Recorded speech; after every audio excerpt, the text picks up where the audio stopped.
Now, all of a sudden, the Venezuelans and the Americans can come together. I was going to say, Venezuela, girl, you in trouble, because he's saying we going to run Venezuela, and this man couldn't even stay awake for the press conference. State of readiness, prepared to project power, defend themselves and our interests in the region. This operation is a testament to the dedication and unwavering commitment to justice and our resolve to hold accountable those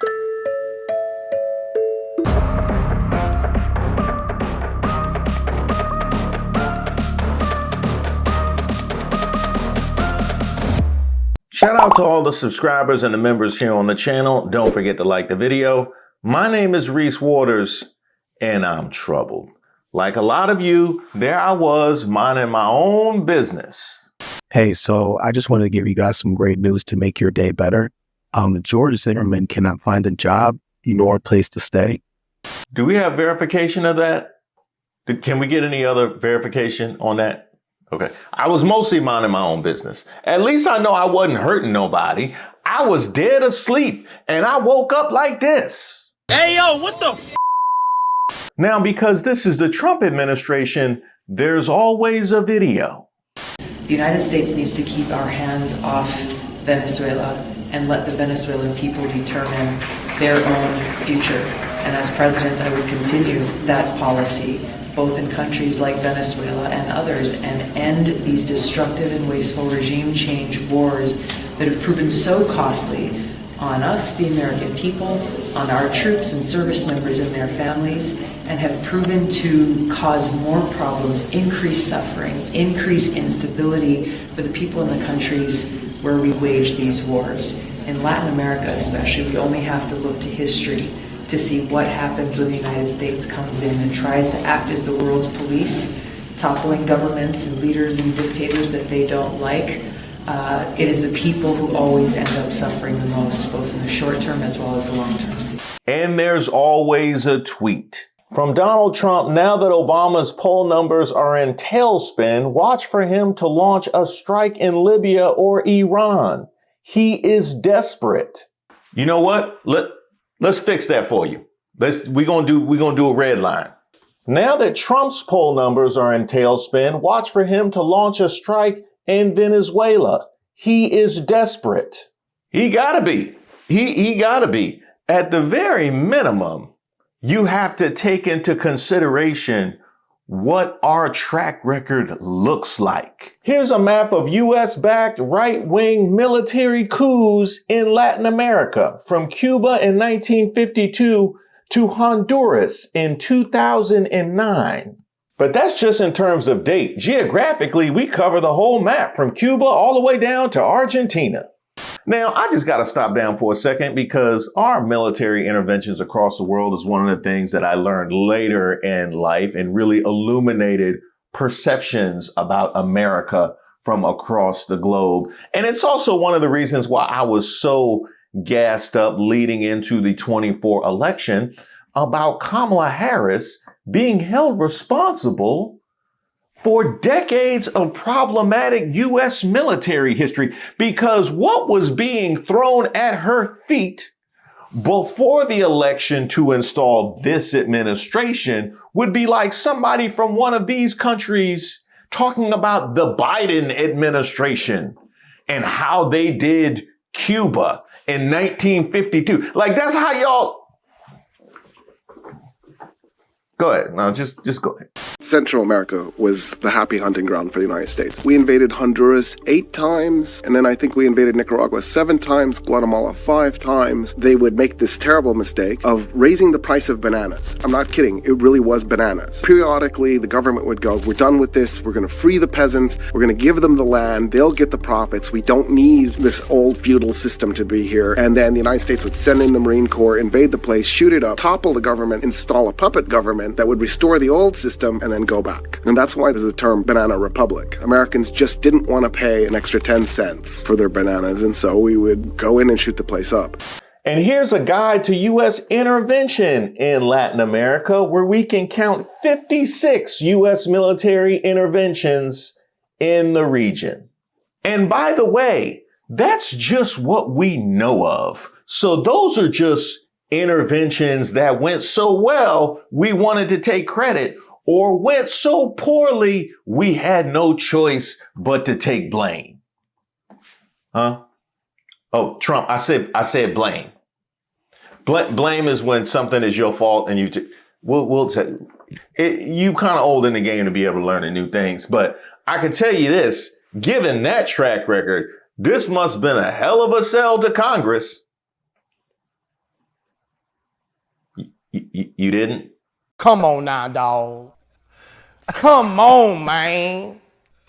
Even though Maduro is an evil criminal who stole an election and is probably guilty of the charges in the indictment, the operation to seize him brazenly violated domestic and international law. Now that is quite a bit to unpack. Let's start at the end. International law. From the party of law and order, we're going to skirt Congress in order to push through a mission that violates domestic and international law. And yes, I have heard the justifications. Venezuela plummeted from one of the richest countries in the Americas to a total pariah state in just a couple of decades. Hyperinflation, starvation, millions fleeing, all because Chavez Maduro imposed radical socialism, seizing industries and crushing freedom in the warm embrace of collectivism. But today, January 3rd, 2026, justice has finally come. President Trump ordered a precise professional operation. Nicolas Maduro and his wife were arrested by U.S. personnel and are now headed to America to stand trial on serious charges, narco-terrorism, flooding our streets with deadly drugs, and more. No endless war. No unnecessary American bloodshed. A clean arrest of an indicted dictator. Trump could have killed this man in his sleep, but instead, he's giving Maduro a fair trial, something Maduro never granted his opponents who were jailed, tortured, or killed. Romans 13:3 says, "For rulers are not a terror to good conduct, but to bad." For far too long, Nicolas Maduro was a terror to good conduct, destroying lives in Venezuela and helping kill hundreds of thousands of Americans through the fentanyl and drugs his regime enabled. Today, a righteous authority stepped in and removed that evil without starting another war. So let me get this straight. So as long as the operation is clean, then whatever happens, happens, right? Whatever happens, happens. So naturally, if another country wanted to trump up charges on one of our leaders, as long as the operation is clean, you know what I mean? As long as it's not like a drawn out thing, then it's totally fine with you, right? Or is that's just for us to do? Because I'm trying to figure out how you are operating with any code of military ethics whereby your rules of engagement are not everybody's rules of engagement. Because if you get to invent your rules of engagement, well, then you saying that it's all well and good doesn't really mean anything. Now, does it? See, there's that part. Yeah, there's that part. And what was it they said? What was their reasoning for not notifying Congress? Mr. President, did you notify any members of Congress in advance? Marco, do you want to talk about that? Because you were involved in it. Sure. We called members of Congress immediately after. This was not the kind of mission that you can do congressional notification on. It was a trigger-based mission in which conditions had to be met night after night. We watched and monitored that for a number of days. So it's just simply not the kind of mission you can call people and say, hey, we may do this at some point in the next 15 days. But it's largely a law enforcement function. Remember, at the end of the day, at its core, this was an arrest of 2 indicted fugitives of American justice, and the Department of War supported the Department of Justice in that job. Now, there are broader policy implications here, but it's just not the kind of mission that you can pre-notify because it endangers the mission. Oh, I got it. They put the super special sticker on it. They put the super special sticker. This is a special operation, so we don't have to notify. How many of those you got? You can just keep printing the super special stickers where you don't have to notify Congress? Well, that was convenient. You put the sticker on the mission before okay, well, that was convenient. You didn't have to tell us before the mission, but as long as you put the sticker on before the mission, then you know what? Who needs, just print up some more stickers. We don't need Congress, apparently. Plus, if I could add one thing to that, Congress has a tendency to leak. This would not be good. If they leaked, General, I think it would have been maybe a very different result. But I have to say, they knew we were coming at some point, you know. We had a lot of ships out there. They sort of knew we were coming. We went through. But Congress will leak, and we don't want leakers.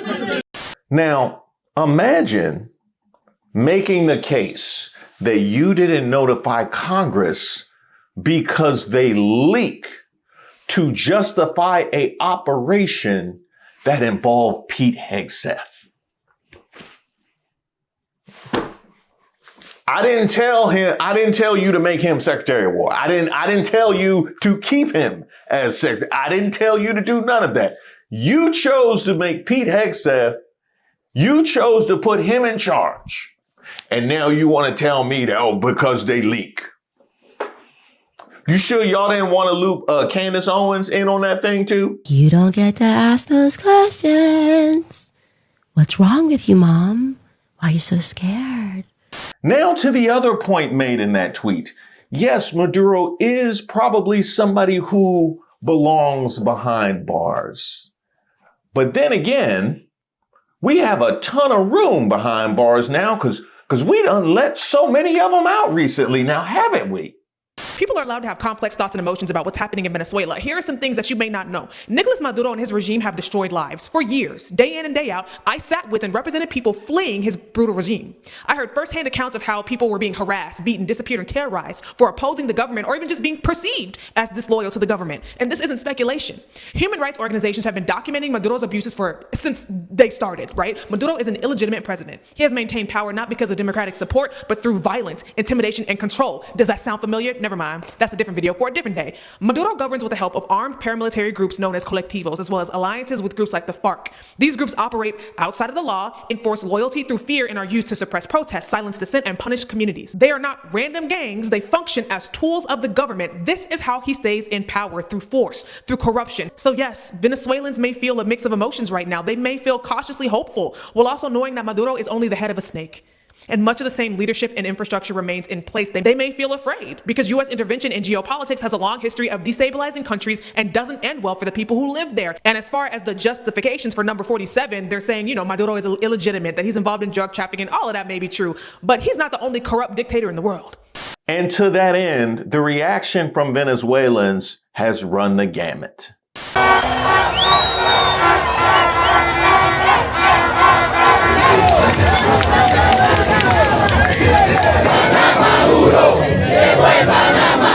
Estamos el pueblo en la calle indignado, molesto.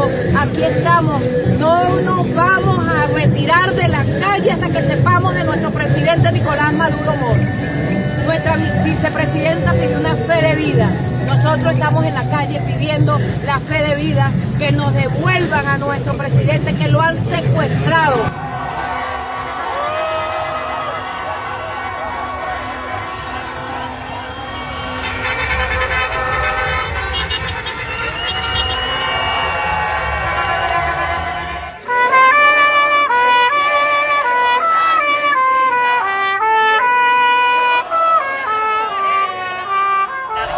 Online, I was like looking over the news, and I was just like with like the feeling of I want to cry, but also I'm happy. I'm hoping for peace of all, for being able to celebrate with my family and reunite with my family there, still have family there, and to see them again. Libre y soberano, que viva Venezuela libre, camarada, que viva Venezuela de los patriotas, la Venezuela revolucionaria, la Venezuela de Chávez y la Venezuela de nuestro hermano presidente Nicolás Maduro Moro, camarada, y ya que las instituciones internacionales dejen de ser alcahuetes y se hagan un pronunciamiento real, porque están masacrando a un pueblo que lo que ha querido es justicia, un pueblo que ha luchado por una vivienda digna, un pueblo que ha ayudado por la alimentación, cuando nos quitaron todo lo de nuestros hijos. Now, the reasons given were narco-terrorism, which is hysterical. Honduras must find that absolutely hysterical, talking about the narco-terrorism.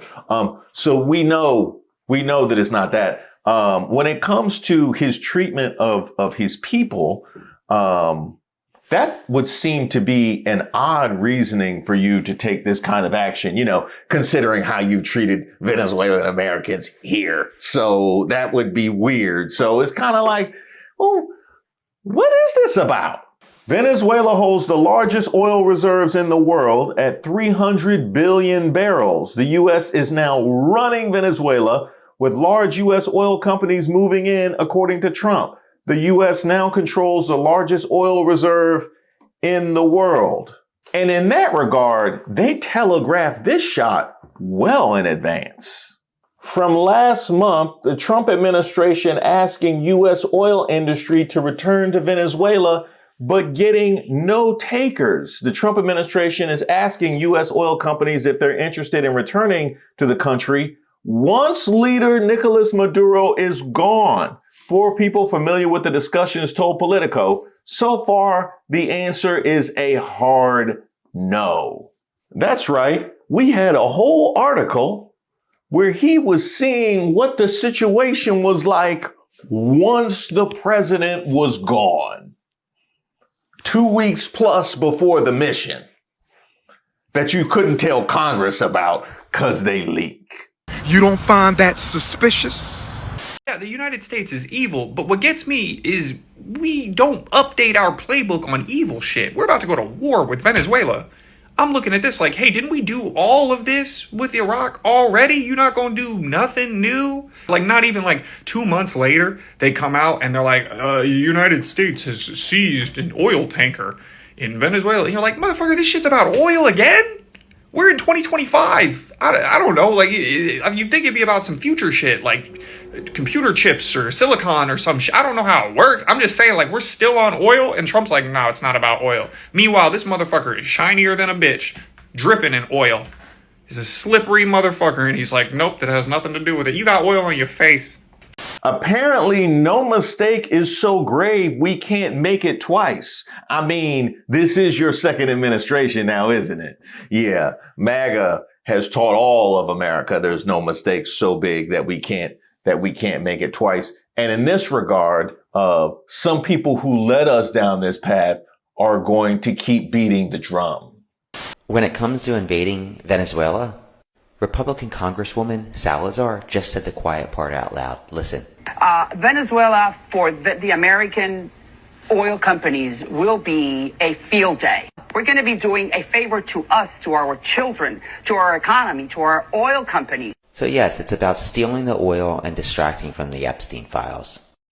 That's right. Venezuela would be a field day from Maria Salazar. And if she looks or sounds familiar, she should. She's the same rep that had huevos rancheros on her face when they canceled Venezuelan TPS protections after she had pushed for that community to vote for Trump and did absolutely nothing for the people that were affected. So just so I'm clear, you push for your community to vote Trump into office. He comes into office, does all the things that he said he was going to do that apparently you didn't tell them, that removed their protections and got untold numbers of them deported. And in some cases, not even sent back home, but to El Salvador and God knows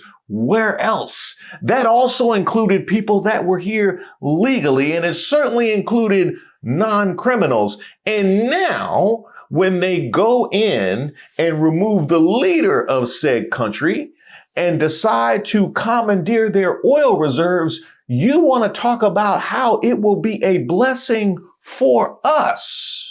So the country that you have banished them to because they listened to you in the first place now gets their resources ripped away by the very same guy you were telling them to support.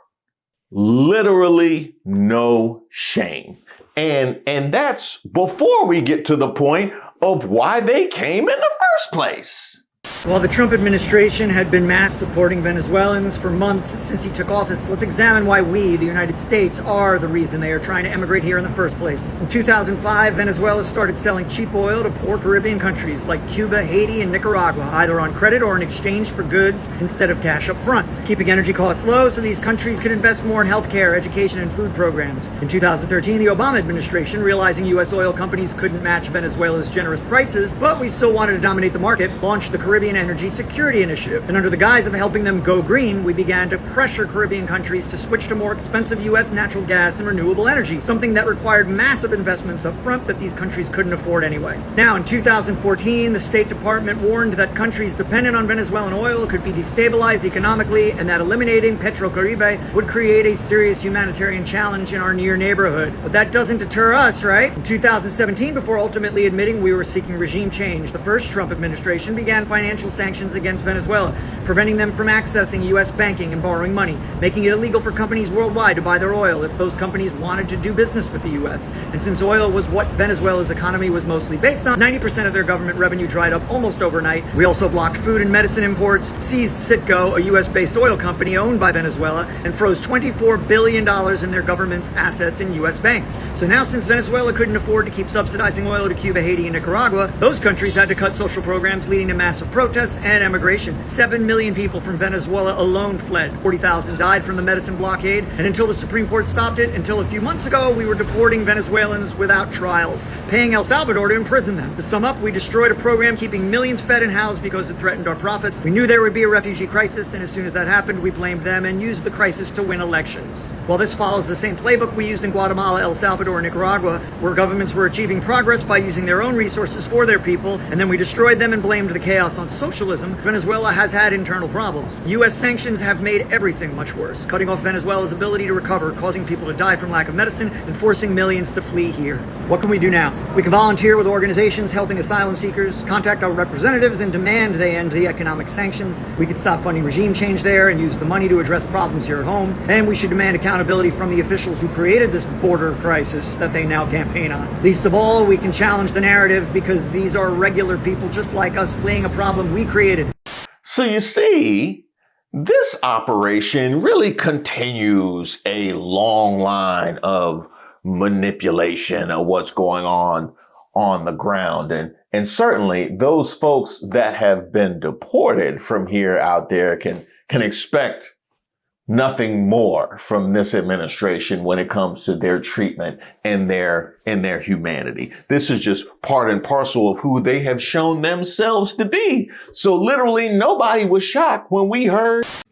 We're going to run the country until such time as we can do a safe, proper, and judicious transition. So we don't want to be involved with having somebody else get in, and we have the same situation that we had for the last long period of years.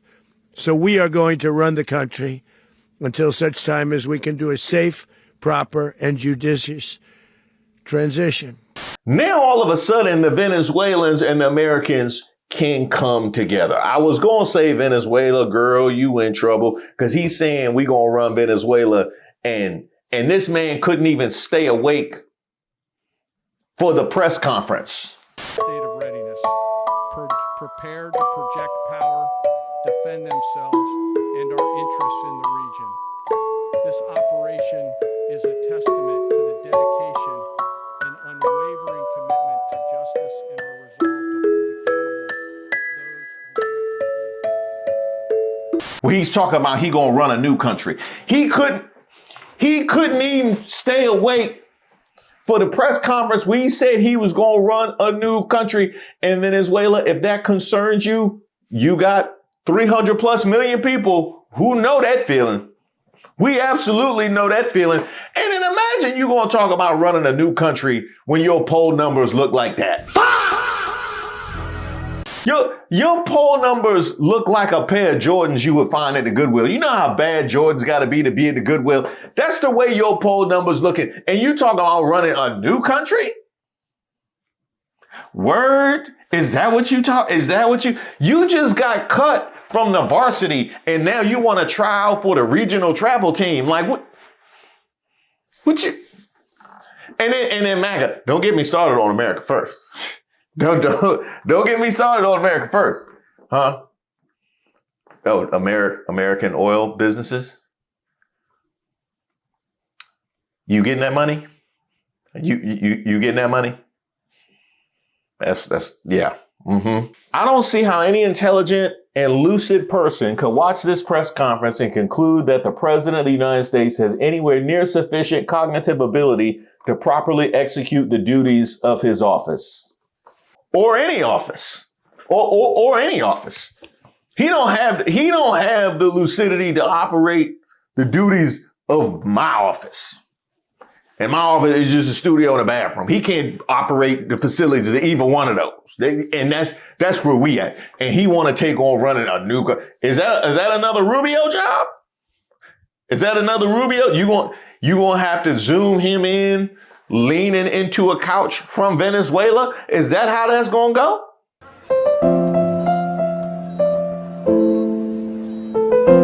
One thing I can tell you, this is a whole lot to distract away from how we came into this year. And guess what? It didn't work.